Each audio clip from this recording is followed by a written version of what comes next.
On peut parler d'une véritable guerre des nerfs, d'un bras de fer entre la Russie et le reste du monde, l'Occident, en tout cas les Américains et les Européens.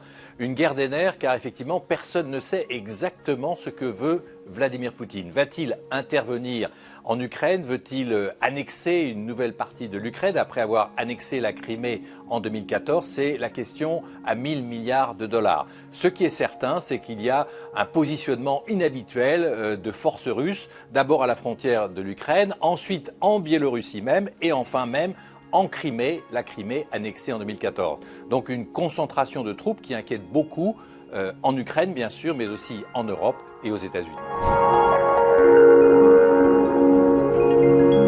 Le risque majeur, ça serait une intervention militaire de l'armée russe qui pénétrerait en Ukraine. Mais ce n'est pas la seule hypothèse, il y a d'autres scénarios. Il y a d'abord une guerre hybride qui est déjà en cours avec des attaques massives, des cyberattaques contre les ministères ukrainiens de la Défense, des Affaires étrangères, qui déstabilisent évidemment l'Ukraine. Il y a aussi la possibilité d'une forme de coup d'État. On remplacerait l'actuel président ukrainien par un Ukrainien pro-russe qui satisferait Vladimir Poutine. En fait, ce que veut Poutine, c'est que l'Ukraine rentre dans le giron russe. C'est la neutralité, la finlandisation de l'Ukraine. Et pour cela, Poutine est prêt à tout. C'est un pari risqué, car face à cette perspective, eh bien, il y a une réaction très vive de la part des Occidentaux.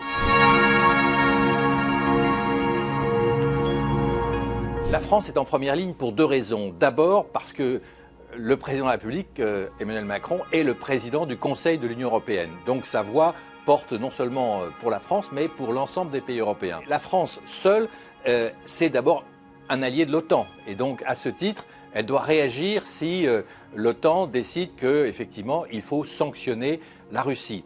La France s'est dit prête à accompagner l'Ukraine, notamment sur le plan financier, en soutenant des mesures importantes de financement. On parle de 1,2 milliard d'euros de soutien à l'Ukraine face à la crise. La France aujourd'hui essaye en fait d'empêcher la guerre en favorisant une solution diplomatique, en recherchant ce fameux chemin vers la désescalade.